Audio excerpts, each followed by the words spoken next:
Hi, my name's Justin, and in today's video we're going to look at the calculators that Commodore computers made in the 1970s. So let's get started right now.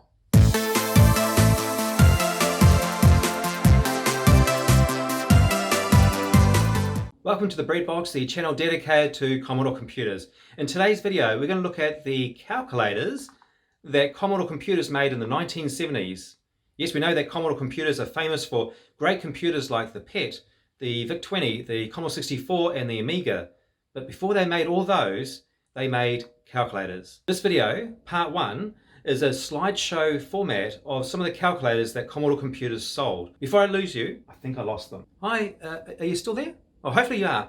Hopefully that slideshow format idea didn't throw you off. If you're still there, watch out for the bonus video within this video where I'll share some interesting Commodore computer calculator facts. And unless you worked for Commodore Computers New Zealand Limited in the 1980s, you will not know this fact.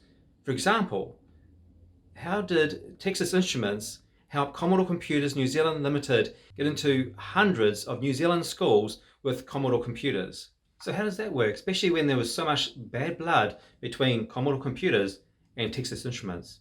Watch out for that content during this video.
know about the bad blood between Commodore and Texas Instruments. Very briefly though, both Commodore and Texas Instruments during the 1970s sold calculators. But then one day, Texas Instruments decided to run Commodore out of the calculator business by increasing the price of the calculator chips that they supplied Commodore. This led Jack Tramiel, the CEO of Commodore Computers, or Commodore at that stage, having to find a new supplier of calculator chips. And they found that supplier as MOS Technologies, which they brought, because MOS Technologies made calculator chips. This was a blessing in disguise for Commodore, because now they were able to go into the computer business. And aren't we glad they did? Now that Commodore Computers was making computers, and Texas Instruments were making computers as well, Jack Tramiel was determined to run Texas Instruments out of the computer business. But here in New Zealand, Commodore Computers did something a little bit different. Here in New Zealand, Casio dominated the calculator business for schools, and Apple dominated computers. The director of Commodore Computers New Zealand Limited, Dick Anderson, travelled to Las Vegas to a consumer electronics show to secure the agency for Texas Instruments. That's right, the agency for Texas Instruments in New Zealand. He did this because he wanted to supply New Zealand schools with scientific calculators. And this is the model that Mr. Anderson was after, the TI-34. This would be a direct competitor with Casio's FX82 calculator. This was a step in the door to be able to then supply computers to New Zealand schools. Did it work? Yes, that strategy did work, because during the 1980s and 1990s, over 400 schools in New Zealand ended up with Commodore computers. There you go.